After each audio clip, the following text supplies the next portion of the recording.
हमारे चैनल को सब्सक्राइब करें और बेल आइकन दबाएं। नमस्कार साथियों, एक बार फिर आपका स्वागत है। और आज हम इस वीडियो में बात करेंगे कि यदि आप एजुकेशन के लिए, हायर एजुकेशन के लिए अप्लाई करते हैं, उसको भी आप HRMS के माध्यम से ही आपको अप्लाई करना है।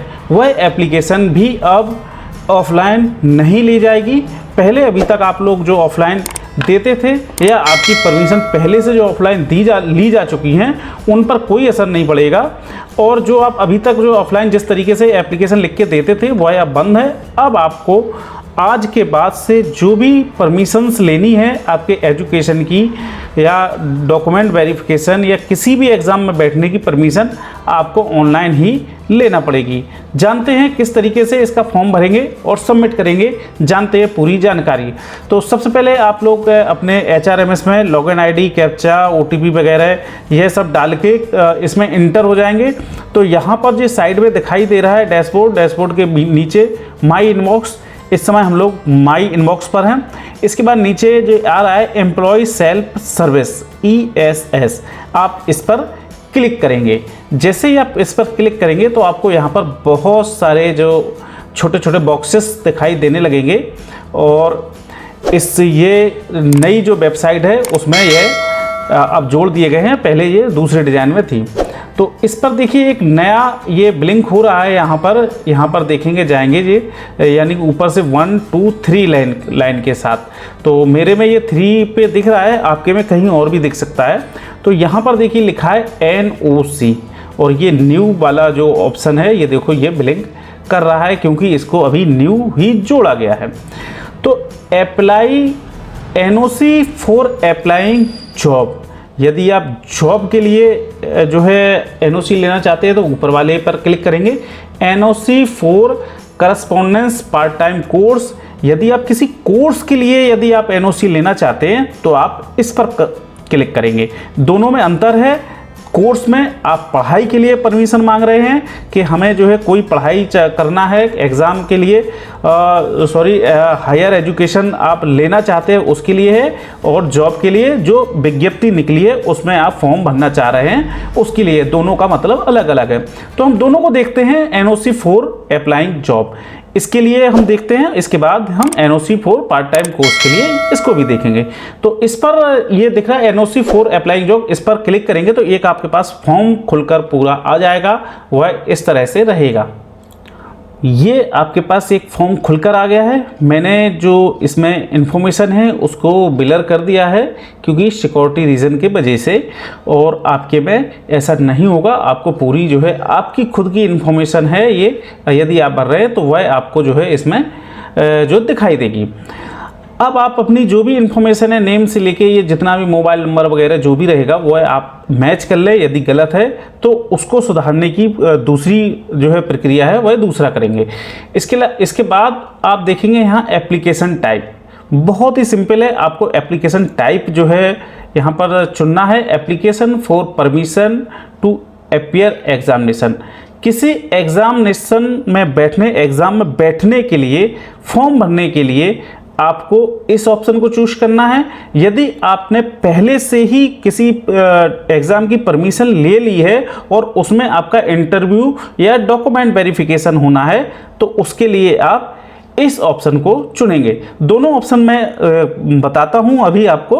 तो पहले ऊपर वाले ऑप्शन पर क्लिक करेंगे तो देखिए आपके पास छोटा सा एक और यहाँ पर ये खुल के आ गया है आपके पास कुछ एप्लीकेशंस भरने के लिए।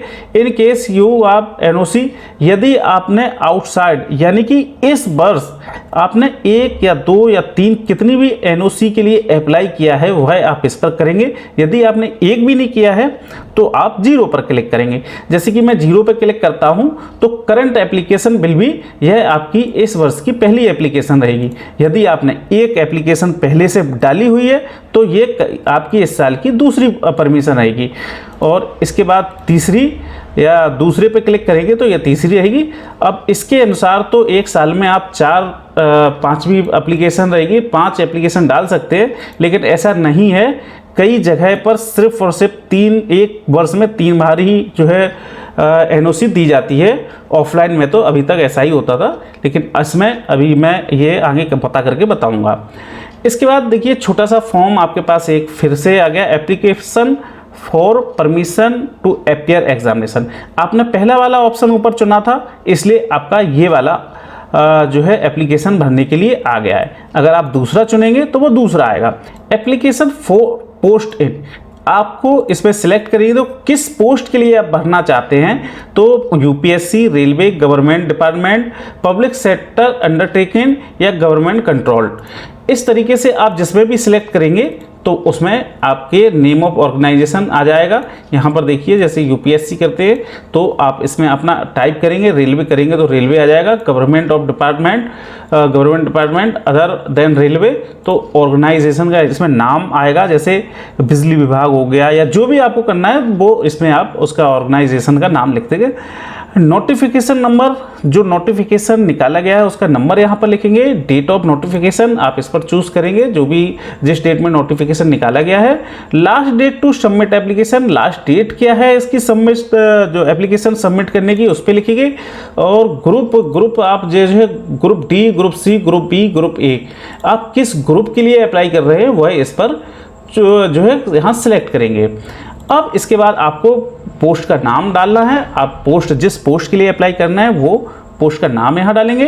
पे कमीशन में यहाँ पर आप किस जो है लेवल पे अप्लाई कर रहे हैं वह यहाँ पर चुनेंगे, टिक करेंगे। इसमें एक ही टिक होगा और देखिए यहाँ पर 2 टिक हो रहे हैं। यदि आपकी एक से ज़्यादा वैकेंसी है तो आप उनको भी टिक कर सकते हैं।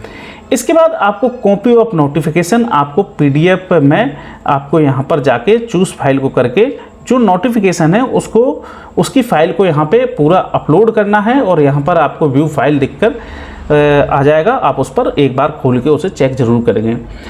तो इनिशिएट अप्रूवल प्रोसेस, बस आपको इतना ही फॉर्म भरना है इसके लिए। इसके बाद आपको यहाँ पर इनिशिएट कर देना है और आपका फॉर्म आपके डीलिंग क्लर्क के पास चला जाएगा।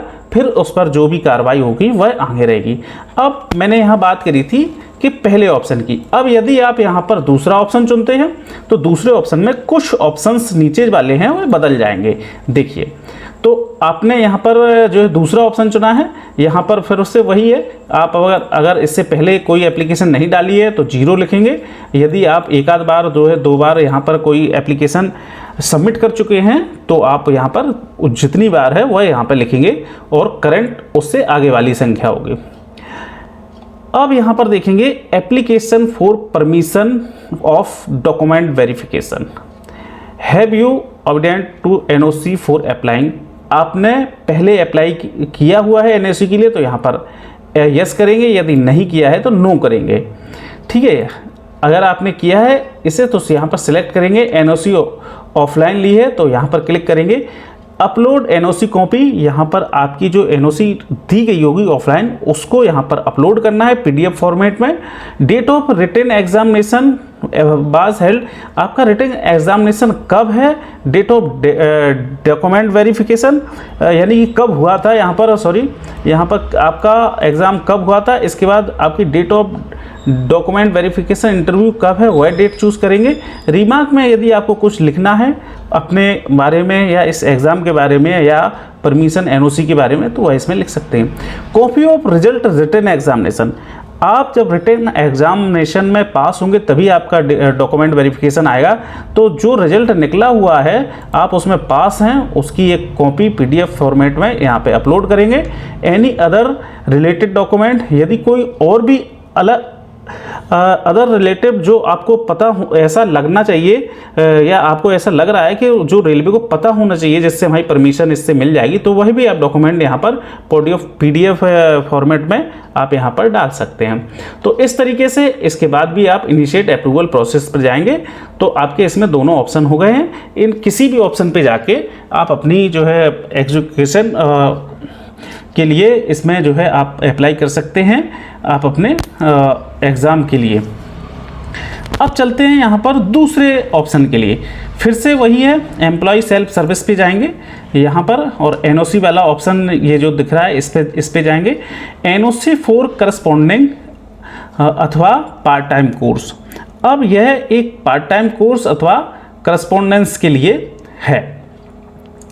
व्यू माई एनओसीस, यदि आपने इससे पहले कोई एनओसी ली है तो यहाँ पर आपको दिख जाएगा। यहाँ पर जाएंगे तो आपकी जितनी भी एनओसी रहेंगी यहाँ पर आपको यहाँ पर दिख जाएगी कि उस पर क्या हुआ है, और नहीं है तो अभी जो है इसमें कोई एंट्री नहीं दिख रही है। अब यहाँ पर आते हैं कोर्स एंड यूनिवर्सिटी डिटेल। आप कौन सा कोर्स करना चाहते हैं उस कोर्स का यहाँ नाम लिखेंगे, जो भी लिखेंगे।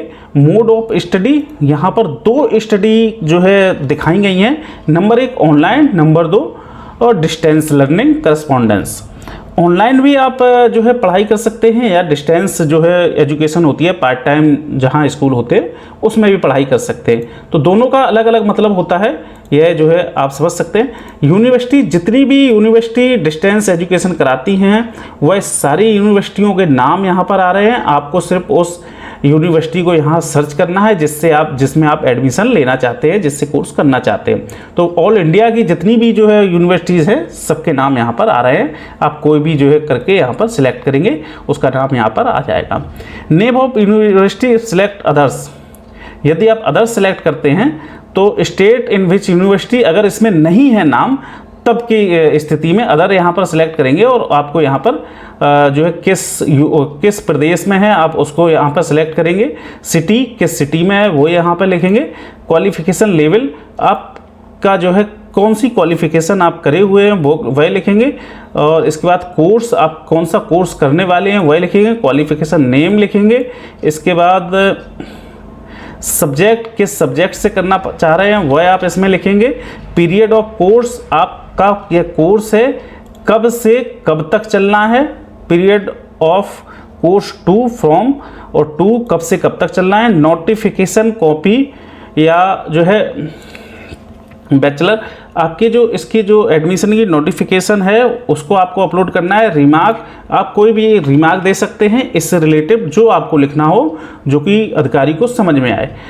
अब इसके बाद एनी अदर रिलेटिव डॉक्यूमेंट्स, यदि आपके पास कोई और डॉक्यूमेंट हैं जिनसे ये पता लग सके कि मुझे ये कोर्स करना ज़रूरी है, वह आप लिख सकते हैं। इसमें लिख सकते हैं हायर एजुकेशन, या जो है आपकी हायर उसके लिए पोस्ट को बढ़ाने के लिए, इस तरीके से लिख सकते हैं इसमें। अब इसके बाद सेक्शन 2 अंडरटेकन डिक्लेरेशंस, आपकी जो है ये जो 4 डिक्लेरेशन है इनको आपको जानना बहुत ज़रूरी है। I agree that pursuing this course will be hamper my regular duties, तो इन चारों को आपको टिक करना है। मैं इनका हिंदी वर्जन भी आपको बता दे रहा हूँ कि इनका हिंदी में मतलब क्या आ रहा है। तो देखिए, I agree that the pressing the my regular duties, मैं सहमत हूँ कि इस कोर्स को करने से मेरे नियमित कामकाज में कोई बाधा नहीं आएगी। I agree that will taken personal leave attending examination और एनी अदर रिक्वायरमेंट, मैं सहमत हूँ कि परीक्षा देने या किसी अन्य जरूरत के लिए मैं अपनी व्यक्तिगत छुट्टी लूँगा, आपको रेलवे या वह छुट्टी नहीं देगी। I agree that course will not be, यानी कि मैं सहमत हूँ कि ट्रांसफ़र होने की स्थिति में यह कोर्स कोई बाधा नहीं बनेगा। यानी कि अगर आपका ट्रांसफ़र हो रहा है या ट्रांसफ़र किया जा रहा है तो इस कोर्स से कोई लेना देना नहीं होगा, आप वहाँ के लिए ज्वाइन कर सकते हैं। I agree that administrator can withdrawal the NOC at any time without assessing reason, तो मैं सहमत हूँ कि प्रशासन बिना कोई कारण बताए कभी भी एनओसी वापस ले सकता है। और यह चारों आप रीज़न पे आप जब एग्री होंगे तभी आपको इसको सबमिट एंड सेंड टू आपके डीलिंग क्लर्क को भेजना है। इस पर आप कलेक्ट करेंगे तो आपके पास आपका जो है ये फॉर्म आपके डीलिंग क्लर्क के पास आ जाएगा। फिर उस पर अधिकारी अपना रिमार्क देंगे, अपना मत देंगे जब आपको परमिशन मिल जाती है तब। तो आशा करता हूँ आपको यह जानकारी, परमिशन लेने की जो जानकारी है वह समझ में आई होगी।